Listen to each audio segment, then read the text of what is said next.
உங்களுடைய வெற்றியே என்னுடைய லட்சியம். வெல்கம் டு புது வாழ்க்கை. ஏர்கிராஃப்ட் மெயின்டெனன்ஸ் இன்ஜினியர் ஆகிறதுக்கு என்ன மாதிரியான ப்ரொசீஜர் இருக்கு, ஸோ அந்த கோர்ஸோட ஸ்கோப் என்ன, அதுக்கு வேலை வாய்ப்புகள் அதிகமாக இருக்கா, ஸோ நம்ம அந்த கோர்ஸ் எடுத்து படிக்கும் போது நல்ல லைஃப் அச்சீவ் பண்ண முடியுமா, ஹையஸ்ட் சேலரி கிடைக்குமா, ஸோ இதெல்லாம் டவுட்ஸுமே இருக்கு உங்களுக்கு. ஸோ இது இந்த வீடியோவில் நான் கிளியராக சொல்லியிருக்கேன். ஸோ வீடியோ மிஸ் பண்ணாமல் பார்த்தா உங்களுக்கு எல்லாமே புரியும். புது வாழ்க்கை சேனல் நீங்கள் இன்னும் சப்ஸ்கிரைப் பண்ணலன்னா பண்ணுங்க. அண்ட் இந்த வீடியோ யாருக்காவது யூஸ்ஃபுல்லாக இருக்கும்னு நினச்சிங்கன்னா நிச்சயமாக ஃபார்வர்ட் பண்ணுங்கள்.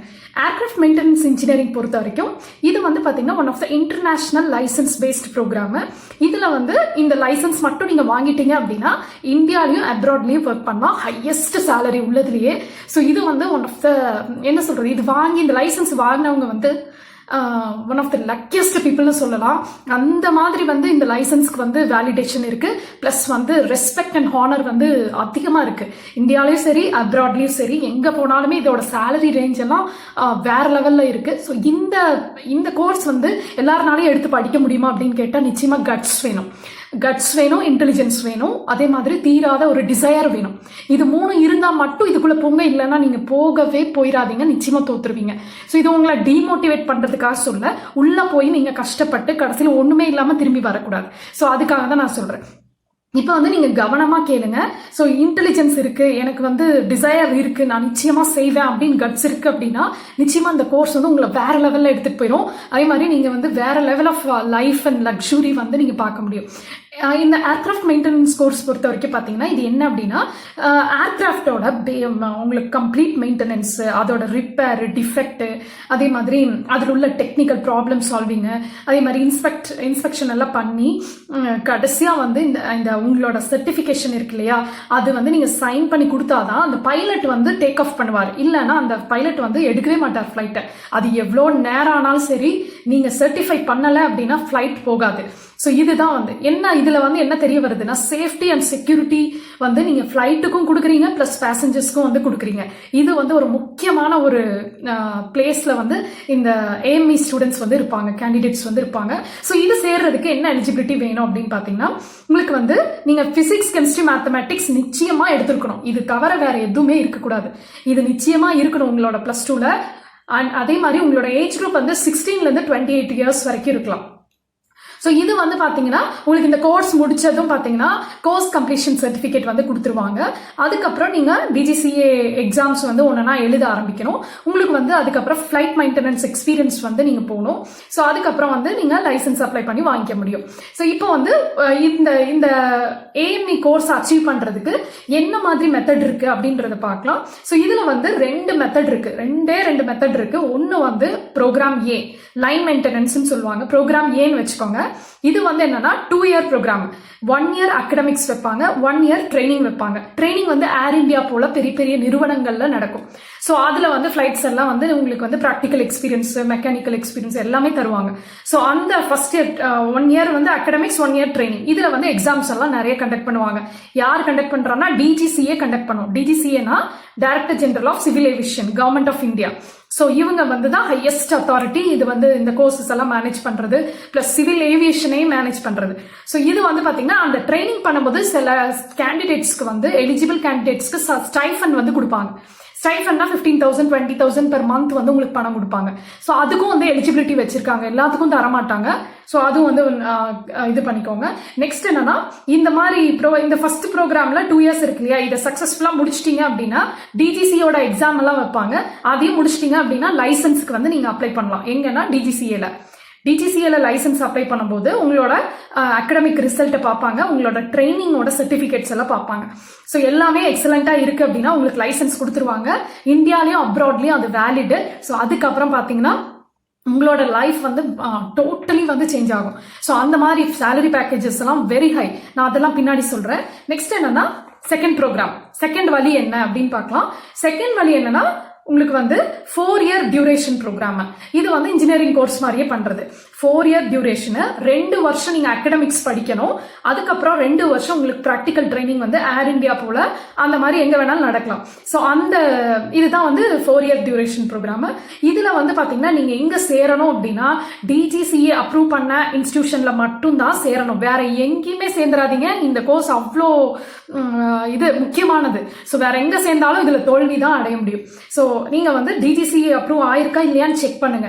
செக் பண்ணிட்டு சேருங்க. ஸோ அதுக்கப்புறம் உங்களுக்கு வந்து ட்ரைனிங்கு அதெல்லாம் அது பண்ணும்போது ட்ரைனிங் பண்ணும்போது ஸ்டைஃபண்ட் வந்து இருக்கு. ஸ்டைஃபண்ட் வந்து கிட்டத்தட்ட 20,000 35,000 வரைக்கும் இருக்கு. ஸோ அந்த மாதிரி வந்து கொடுப்பாங்க பெர் மந்த். ஸோ இந்த கோர்ஸ் படிக்கிறதுக்கு என்ன செலவாகுன்றதையும் நான் சொல்றேன். ஸோ இப்போ வந்து இந்த 2 year academics 2 year practical training முடிச்சா நீங்க அந்த இந்த இதை செலக்ட் பண்ணும் போதே என்னன்னா உங்களுக்கு வந்து நீங்க 2 விஷயத்த செலக்ட் பண்ணோம். எப்படி வந்து மற்ற டிகிரியில ஸ்பெஷலைசேஷன் செலக்ட் பண்றோமோ அதே போல 2 விஷயங்கள், முக்கியமான விஷயங்கள் நீங்க செலக்ட் பண்ணோம். ஒன்னு என்னன்னா எந்த விதமான லைசன்ஸை நீங்க எடுக்க போறீங்க. ஃபைனலா 4 இயர்ஸ் முடிச்சதும் நீங்க லைசன்ஸ் எடுக்க போறீங்க. எதுக்கு லைசன்ஸ் எடுக்க போறீங்க? நிறைய லைசன்ஸ் இருக்கு. எதுக்கு எடுக்க போறீங்க அப்படின்றத நீங்க வந்து ஃபர்ஸ்ட் இயர்லயே டிசைட் பண்ணிடணும். அப்ளிகேஷன் போடும் போதே டிசைட் பண்ணிடணும். அதுக்கப்புறம் மாடியூல்ஸ்ன்னு இருக்கு. 17 மாடியூல்ஸ் இருக்கு. DGCA சிலபஸ் மாடியூல்னா ஒன்னும் இல்ல, சிலபஸ் நீங்க படிக்கக்கூடிய சப்ஜெக்ட். ஸோ இந்த 17 மாடியூல்ஸ்ல ஃபர்ஸ்ட் 2 மாடியூல் உங்களுக்கு அப்ளிகபிள் கிடையாது இந்தியாவில். ஏன்னா பிசிக்ஸும் மேத்தமேட்டிக்ஸும் வரும், அது உங்களுக்கு வந்து அப்ளிகபிள் கிடையாது. என்னன்னா நீங்க ஆல்ரெடி 12th படிச்சிருப்பீங்க. ஸோ அதனால வந்து அது 2ஐயும் அவாய்ட் பண்ணிட்டு மீதி 15 மாடியூல்ஸ்ல நீங்க வந்து சூஸ் பண்ணணும். இது எப்படி சூஸ் பண்ணணும்னா ஃபர்ஸ்ட் வந்து அந்த லைசன்ஸை சூஸ் பண்ணிடணும். எதுக்கு நீங்க போறீங்க அப்படின்றது. இப்ப லைசன்ஸை நான் வந்து சொல்றேன், ஒரு சிம்பிளா சொல்றேன்.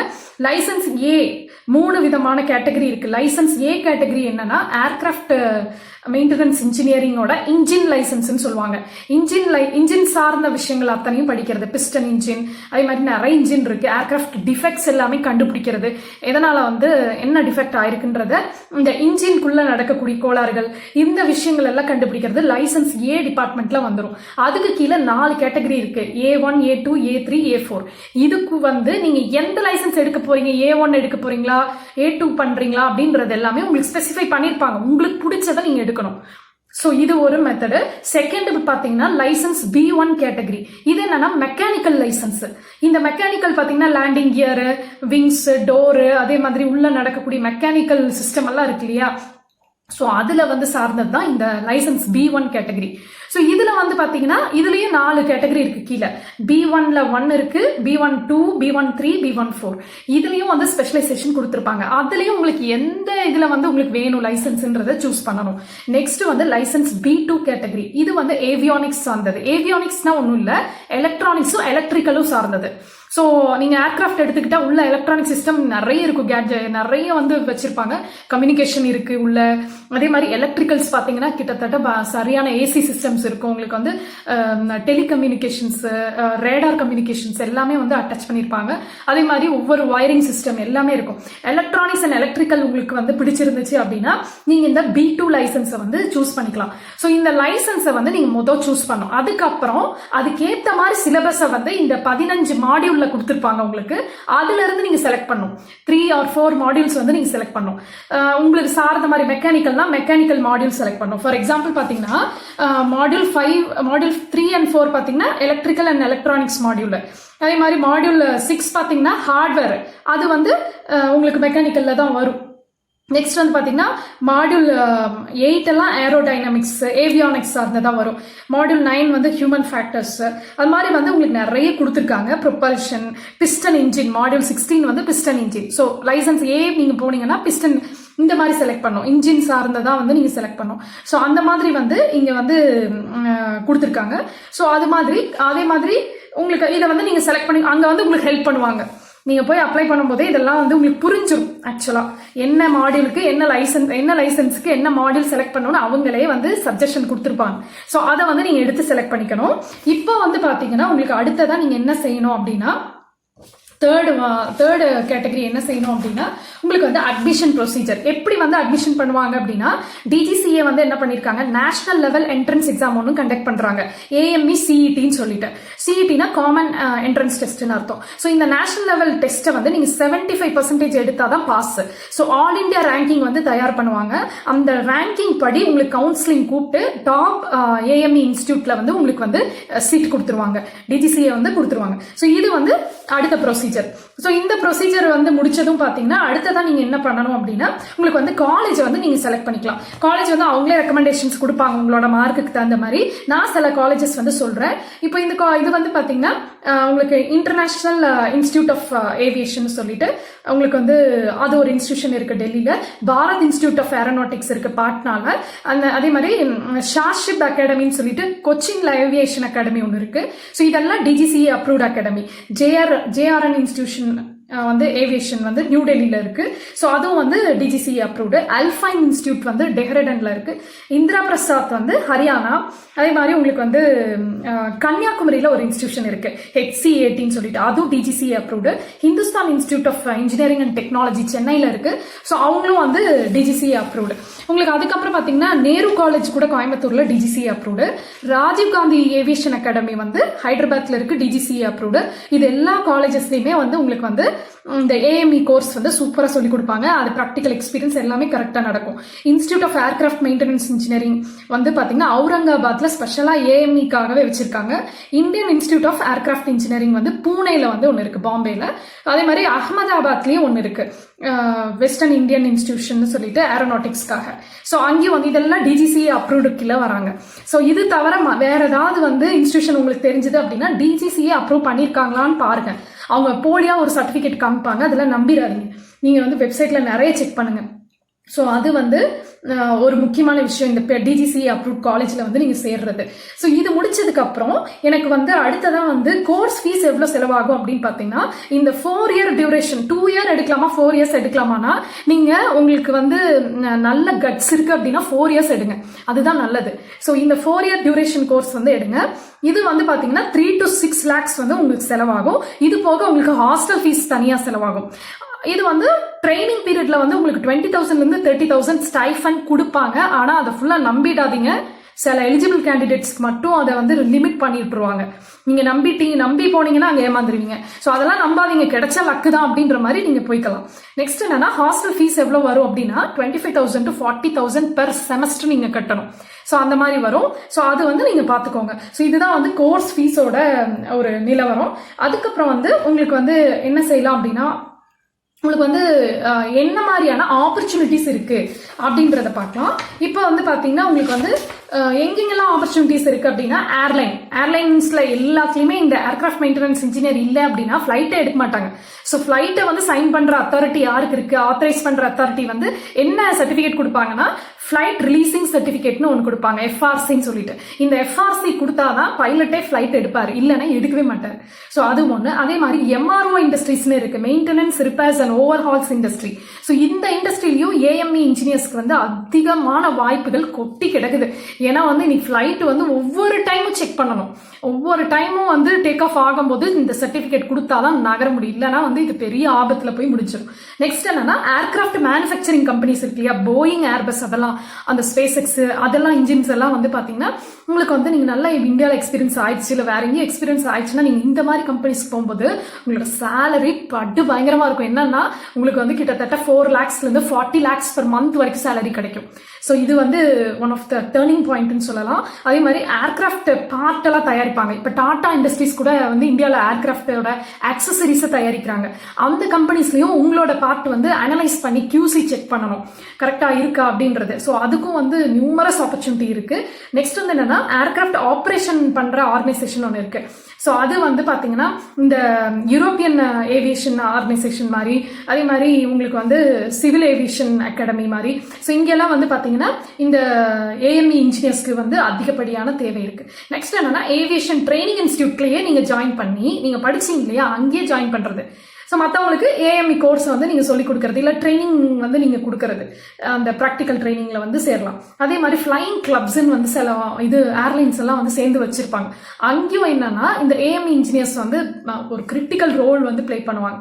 ஏன்னா ஃப்ளைட்டு வந்து அவங்களுக்கு வந்து அது ஸ்மூத்தா போனாதான் அந்த பேசஞ்சர்ஸ் வந்து ஹாப்பி ஆவாங்க. நெக்ஸ்ட் என்னன்னா சிவில் டிஃபென்ஸ் ஃபோர்ஸ்ல கூட நிறைய ஃபிளைட்ஸ் வந்து வச்சிருக்காங்க. அங்கேயும் உங்களுக்கு சென்ட்ரல் கவர்மெண்ட் ஜாப் வந்து இந்த ஏஎம்இ இன்ஜினியர்ஸ்க்கு வந்து கிடைக்கும். சேலரி வந்து வெரி ஹியூஜ் லெவல். ஸோ இப்போ வந்து சேலரி என்ன மாதிரி வந்து இருக்கு அப்படின்றது பார்க்கலாம். சேலரி வந்து பாத்தீங்கன்னா உங்களுக்கு லைசன்ஸ் மட்டும் நீங்க வாங்கிட்டீங்க அப்படின்னா கிட்டத்தட்ட 40 lakhs per year வந்து நீங்க இனிஷியலா ஏர்ன் பண்ண முடியும். அதுக்கப்புறம் போக போக உங்களுக்கு வந்து சரியான ஆப்பர்ச்சுனிட்டி இருக்கு. சேஃப்டி, செக்யூரிட்டி, ஏர்கிராஃப்ட்லயும் பேசஞ்சர்ஸ்க்கும் நீங்க கொடுக்குறீங்க. ஸோ அதனாலதான் வந்து அவ்வளோ பெரிய லெவல்ல வந்து உங்களை வச்சு பாக்குறாங்க. உங்களுக்கு வந்து பாத்தீங்கன்னா இதுல வந்து என்ன டிராபேக் இருக்குன்றதையும் பார்த்துடலாம். ஸோ இதுல வந்து என்ன டிராபேக் அப்படின்னு பாத்தீங்கன்னா ஃபர்ஸ்ட் இனிஷியலா வந்து அந்த டிஜிசிஏ எக்ஸாம்ஸ் அந்த மாடியூல்ஸ் எல்லாம் எழுதுறீங்க இல்லையா, அது அவ்வளோ சாதாரண கிடையாது. நீங்க வந்து அது வந்து 75% மார்க் எடுத்தாதான் பாஸ். நீங்க 74 எடுத்திருந்தாலும் ஃபெயிலு. ஸோ இதுதான் வந்து அதோட கேட்டகரி. உங்களுக்கு வந்து அதுக்கப்புறம் வந்து பாத்தீங்கன்னா உங்களுக்கு 2 attempts தொடர்ந்து நீங்க ஃபெயில் ஆயிட்டீங்க அப்படின்னா 3வது attempt நீங்க எழுதவே முடியாது. அதுக்கப்புறம் நீங்க ஏஎம்இ கோர்ஸை விட்டு வெளியே வந்துடணும். அந்த மாதிரி தான். அதே மாதிரி எல்லா மாடியூல்ஸையும் ஒரு சர்டன் பீரியட் கொடுத்துருப்பாங்க. ஒரு 4 years 5 yearsக்குள்ள நீங்க கம்ப்ளீட் பண்ணணும் அப்படின்ட்டு. அது மாதிரி டைம்குள்ள நீங்க முடிச்சிருக்கணும். ஸோ மாடியூல்ஸ் அந்த எக்ஸாம் எழுதுறது வந்து அவ்வளோ ஈஸி கிடையாது, நான் இப்பவே சொல்லிடுறேன். அதே மாதிரி உங்களுக்கு வந்து 5 to 6 years இனிஷியலா நீங்க ஹார்ட் ஒர்க் மட்டும் பண்ணிட்டீங்க அப்படின்னா, விளையாட்டுத்தனம் இல்லாம ஹார்ட் ஒர்க் பண்ணிட்டீங்கன்னா உங்களோட லைஃப் டோட்டலா சேஞ்ச் ஆயிரும். அதே மாதிரி சேலரி லெவல்ஸும் வந்து அதிகமா வந்து இந்த இன்ஜினியர்ஸ்க்கு தான் வந்து இருக்கு. அதே மாதிரி 100% பிளேஸ்மெண்ட் வந்து எங்கேயுமே கிடையாது. அதை நம்பி ஏமாந்துடாதீங்க. யாராவது சொல்லி அதை நம்பி வந்து போயிடாதீங்க. ஸோ அதுவுமே வந்து ஒரு பிக்கஸ்ட் ஸ்ட்ரகிளா போயிடும். ஸோ இனிஷியலா நீங்க ஸ்ட்ரகிள் பண்ணும். அதுக்கப்புறம் ஃபேமிலி பேக்கப் வந்து உங்களுக்கு வேணும். பிக் ஷாட்ஸ் எல்லாம் உங்களுக்கு தெரிஞ்சிருந்தது அப்படின்னா சீக்கிரமா வேலை கிடைச்சிடும் ஏவியேஷன்ல. ஸோ இப்போ நீங்கள் வந்து பெரிய ஃபேமிலி பேக்ரவுண்டில் இருக்கீங்க, நல்ல ஒரு இன்ஃப்ளூயன்சர் யாராவது இருக்காரு அப்படின்னா அவரை வச்சு நீங்கள் மூவ் பண்ணிக்கலாம். அதே மாதிரி ஃபர்ஸ்ட் எடுத்தோன்னு பார்த்தீங்கன்னா ஜூனியர் டெக்னீஷியன் ஒர்க் வந்து கிடைக்கும்.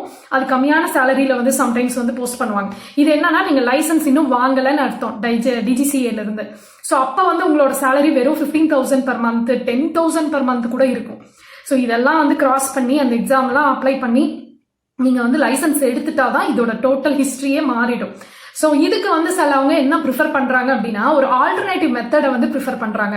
என்னன்னா மெக்கானிக்கல் இன்ஜினியரிங் வந்து ஃபர்ஸ்ட் படிச்சிடுறது கிராஜுவேட். அதுக்கப்புறம் பாத்தீங்கன்னா டிஜிசிஏ எக்ஸாம்ஸ் எழுதுறது. எக்ஸாம்ஸ்னா இந்த ஏர்கிராஃப்ட் மெயின்டெனன்ஸ் இன்ஜினியரிங்கோட எக்ஸாம்ஸ் எழுதுறது. அது என்னன்னா 3 பேப்பர் கிளியர் பண்ணணும். அதை கிளியர் பண்ணிட்டீங்கன்னா பேசிக் ஏர்கிராஃப்ட் மெயின்டெனன்ஸ் லைசன்ஸ் வந்து கொடுத்துருவாங்க. அப்ப நீங்க ஜூனியர் டெக்னீஷியனா ஒர்க் பண்ணலாம். அதுக்கப்புறம் பாத்தீங்கன்னா 6 months ப்ராக்டிகல் எக்ஸ்பீரியன்ஸ் பண்ணிட்டு ஜூனியர் டெக்னீஷியனா ஒர்க் பண்ணலாம். அது ஒர்க் பண்ணும்போது உங்களுக்கு 10,000 இருந்து 40,000 per month மட்டும்தான் கிடைக்கும். அதை நீங்க நல்லா பண்ணிட்டீங்க அப்படின்னா அந்த உங்களை வேலைக்கு எடுத்தாங்க பாத்தீங்களா, அந்த கம்பெனியே என்ன பண்ணுவாங்க அப்படின்னா உங்களை ஃபர்தர் ட்ரைனிங்காக அனுப்புவாங்க. டைப் ரேட்டிங்னு சொல்லுவாங்க. இந்த ஏர் இந்தியால இல்லைன்னா போயிங்ல வந்து இந்த 737 அந்த மாதிரியான ஃபிளைட்டுக்கு மட்டுமே நீங்க ஸ்பெஷலா படிச்சுட்டு வாங்க அப்படின்னு சொல்லுவாங்க. ஸோ அது மட்டும் நீங்க படிச்சு முடிச்சு லைசன்ஸ் கோர்ஸ் முடிச்சிட்டீங்க அப்படின்னா உங்களுக்கு சேலரி வந்து 10 lakhs per month. ஸோ அது வந்து இந்த மாதிரி லெவல்ஸ் எல்லாம் கிராஸ் பண்ணும். ஸோ இதுதான் வந்து ஃபிளைட் ஏமியோட டீடைல்ஸ். உங்களோட டவுட்ஸ் அண்ட் ஃபீட்பேக்ஸ் எனக்கு ஷேர் பண்ணுங்க. நிறையட்டும் நம்பிக்கை, பிறக்கட்டும் புது வாழ்க்கை.